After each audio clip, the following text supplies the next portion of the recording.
WBON TV is here at WhiteHall Historic House, where we sat and talked with tour guide Jeffrey Board-Dill about the wonderful history of this mansion and the potential paranormal activity that we've been hearing about. Here's what he had to say. Get everything you want, when you want it, and where you want it, on any mobile or digital device and viewable screen, including that big screen in your living room. Get it on the go, at night, or wherever you want it. 24/7, WBONTV.com. Learn it, love it, use it.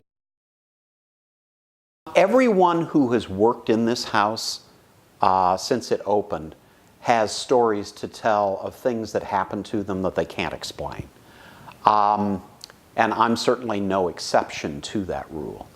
I've even heard stories told about people who were tenant farmers back in the 1930s who experienced things that they couldn't explain. So I would say the hauntings are very much happening. Just exactly what the cause of those are, of course, we're not sure, but we can speculate. The history of the home, it was built in two sections. The first part of the home was built in 1798. Then it was added onto in the 1860s. The original home was about 3,000 square feet, which was pretty big for the time. But the 1860s addition added an additional about 7,000 square feet. General Green Clay, who built the first part of the house, was an early Kentucky settler and became very wealthy by owning a lot of land. He owned the western half of Estill County and owned additional land throughout the entire state. He was also a slave owner, owning over 100 slaves at the time of his death. Ironically, his youngest son, Cassius Marcellus Clay, fought against slavery. So there's a lot of history that's associated with the house, and it goes on even past Cassius to his children. Most of the women in his family then went on to achieve international fame through the women's suffrage movement. So Laura Clay, one of his daughters, became the first woman nominated for president by the Democratic National Party. Since 1968, it was taken over by the state. Then the family donated the home, and then the state purchased 13.6 acres that surround the house, and it was made into a state park. It took until 1971 to fully restore the home.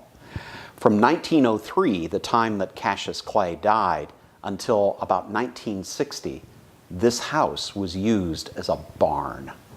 Mrs. Clay also went a little bit over budget on the extension onto the home. The original estimate for the property being added onto was $8,000, which was a lot of money at that time. But when everything was said and done, Cassius's wife, Mary Jane, had spent $32,000, probably about $3 million worth in today's money. So there were some problems there, and they ended up getting divorced. I'll tell you about things that actually happened to me. I've worked here for a long time.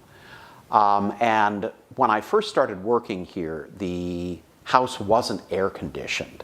So one of my jobs when I would come in during the summer was to open like the 5 windows that we could open in the mansion. So I had gone upstairs to the master bedroom that we'll probably visit a little bit later. And as I was crossing over to the window, I got into the center of the room and I smelled this highly concentrated scent of roses, just in one little area. And the windows hadn't been opened. No one had been through the house before. I couldn't at that time figure out any explanation for why that one little area might smell like roses. But it did happen to me again, probably about 9 years later.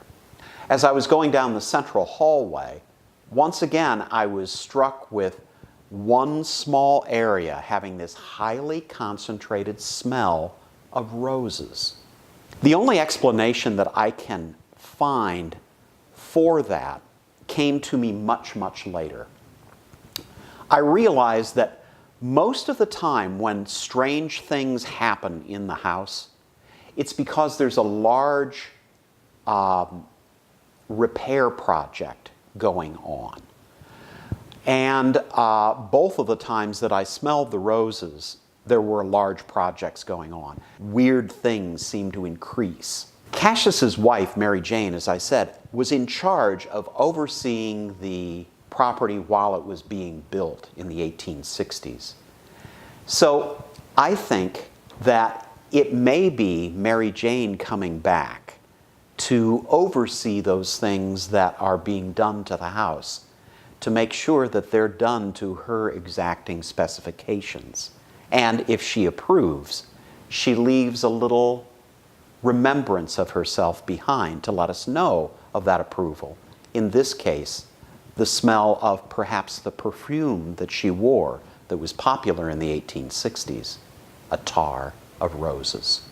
I don't think anything has been particularly malevolent in the house. And I think that goes along with the people who lived here. Mr. Clay fought against slavery.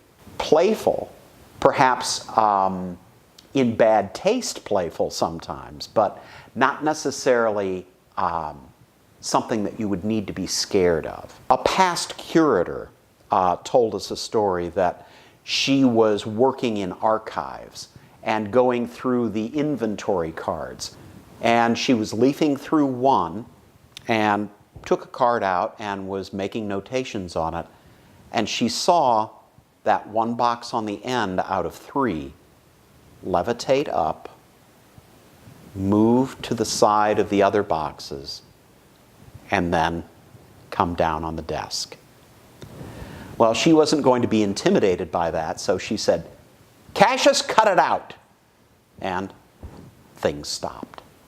So I don't think anything necessarily really scary happens. It's unnerving, I'll give you that, but I don't think it's necessarily anything that's evil or trying to hurt anyone. If there's any kind of residual energy that might be attached to items, perhaps any kind of negative thing that comes through in the house it's the responsibility of those other pieces of furniture. For example, up on the 3rd floor, there's a room that any psychic who's ever been through the house says they get a bad feeling from that room. I've been doing a lot of thinking about that lately as well, and I remembered that the furniture that is in that room came from Eastern State Hospital. I will be a believer until I find a cause for what the things have happened. I'm certainly skeptical, and I will always look for another explanation. There was a story of a night watchman when the house first opened, that night watchman saw something that made him go to his boss and turn in his keys and his flashlight and say, "I'm not doing this anymore." But that's the only story that I've ever heard where someone quit. Be sure to check out the escape games at the end of the month. For WBON TV here in Richmond, I'm Marissa Hempel.